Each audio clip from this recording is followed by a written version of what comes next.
పోరాటాలే తమ పందా అని చెప్పుకునే ఆ పార్టీలో ఇప్పుడు ఆ పార్టీ సెంట్రల్ కమిటీ లేఖ తీవ్ర చర్చకు దారితీసింది.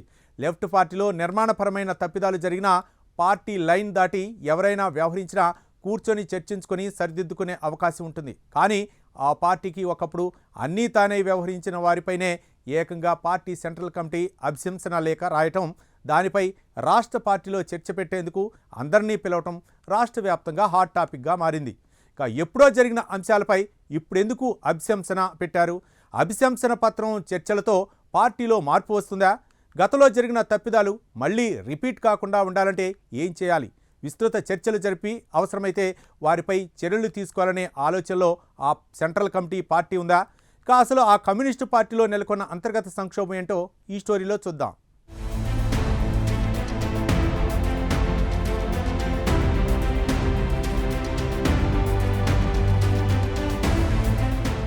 తెలంగాణ రాష్ట్రంలో ఒకప్పుడు ఎన్నో పోరాటాలు, ఉద్యమాల నిర్మాణం చేసిన లెఫ్ట్ పార్టీలు ఉనికి కోసం పాట్లు పడుతున్నాయనడంలో ఎలాంటి సందేహం లేదు.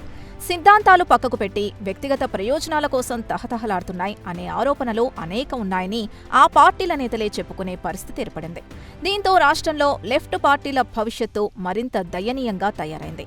మొదటి నుంచి లెఫ్ట్ పార్టీలకు తెలంగాణ రాష్ట్రంలో మంచి పేరుంది. వారు చేసిన పోరాటాలు పాలకుల్ని కదిలించాయి. కానీ ఆ సీన్ ఇప్పుడు రివర్స్ అయిందనే చెప్పాలి. తెలంగాణ రాష్ట్ర ఏర్పాటు జరిగిన తర్వాత ఆ పార్టీల పరిస్థితి మరింత దయనీయంగా తయారైంది.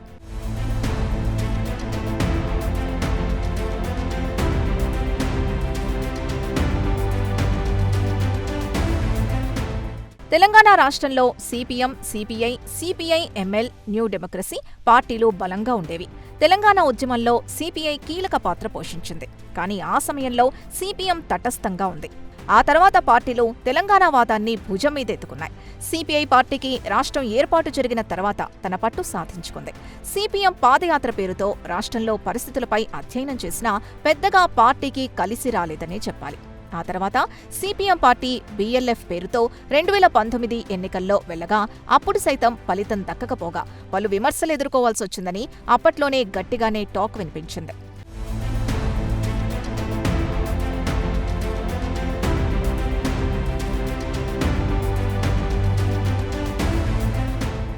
ఆ తర్వాత కూడా పార్టీలో అంతర్గత విభేదాలు, గ్రూపు రాజకీయాలు, కాస్ట్ ఈక్వేషన్ పాలిటిక్స్ చోటు చేసుకున్నాయని ఆరోపణలు వినిపించినా సరిదిద్దుకునే ప్రయత్నం చేయలేదనే ఆరోపణలు వినిపించాయి. అలాంటి పార్టీలో ఇప్పుడు అభిశంసన పత్రం హాట్ చర్చకు దారితీసింది. వామపక్ష పార్టీల్లో నిర్మాణపరమైన విధానాలు అమలు కాకపోయినా ఎవరైనా పార్టీకి నష్టం చేకూర్చినా అంతర్గతంగా ఫిర్యాదులు, చర్చలు జరిగే అవకాశం ఉంటుంది.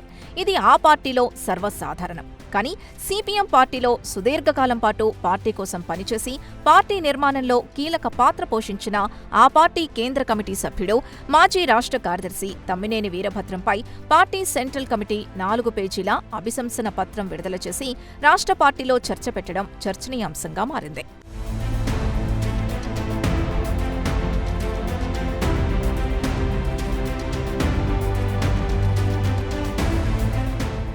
ఇక 2024లో సిపిఎం పార్టీ కార్యదర్శి ఎన్నికల సమయంలో బయటపడిన వర్ణ విభేదాలు ప్రస్తుతం తారాస్థాయికి చేరాయి. ఓ వ్యక్తి కాస్టిజం, ఏకపక్ష నిర్ణయాలు పార్టీకి నష్టం చేస్తున్నాయంటూ కొందరు ఎప్పటినుంచో ఆరోపణలు చేస్తున్నారు. కానీ ఎప్పుడూ ఈ స్థాయిలో సెంట్రల్ కమిటీ నిర్ణయం తీసుకోలేదు.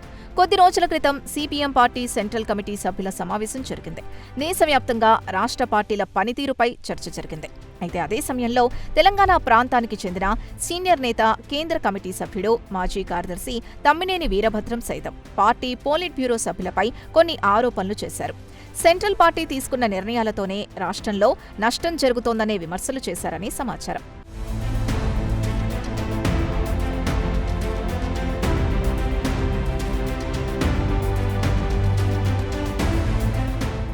అంతేకాకుండా తెలంగాణ పార్టీలోనూ కొందరు తమ్మినేని వీరభద్రం వ్యతిరేక వర్గమైన గతంలో తీసుకున్న నిర్ణయాలు తాజాగా రాష్ట్ర కార్యదర్శి ఎన్నికల్లో సైతం ఇదే విధంగా వ్యవహరించారట. సీనియారిటీ పరంగా కాకుండా తనకు అనుకూలంగా ఉండే వ్యక్తికి పార్టీ పగ్గాలు అప్పచెప్పడంలో కీలక పాత్ర పోషించారనే ఆరోపణలున్నాయి.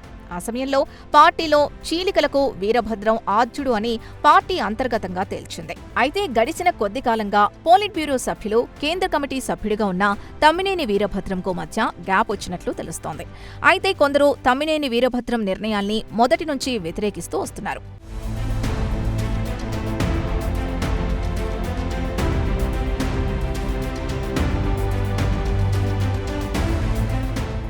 గడిచిన 10 ఏళ్లుగా అతను అనుసరించిన విధానాలు, తీసుకున్న నిర్ణయాల కారణంగా తెలంగాణలో పార్టీ పరిస్థితి మరింత దిగజారిందని ఒక నిర్ధారణకొచ్చిందనే ఆరోపణలు లేకపోలేదు.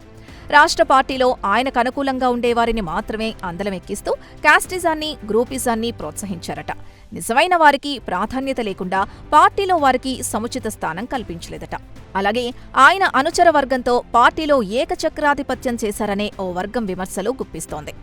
అయితే చర్చంతా ఇప్పుడు ఆయన రాష్ట్ర పార్టీ నుంచి కేంద్ర కమిటీ సభ్యుడిగా మరోసారి వెళ్లిన తర్వాత ఇప్పుడు ఆయనపై ఏకంగా పార్టీ సుప్రీంగా చెప్పుకునే సెంట్రల్ కమిటీనే ఆయనపై అభిశంసన పత్రం విడుదల చేయడం పార్టీలో హాట్ చర్చ జరుగుతోంది.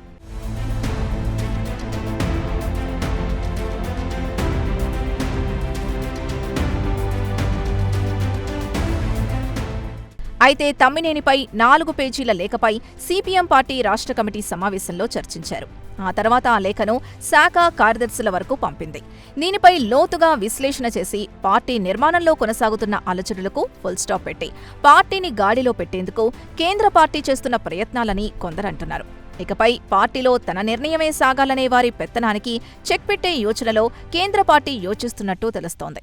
ఇక సిపిఎం పార్టీలో నెలకొన్న అంతర్గత సంక్షోభం ఎప్పటిలోగా సమసిపోతుందో తెలియాలంటే వేచి చూడాల్సిందే మరి.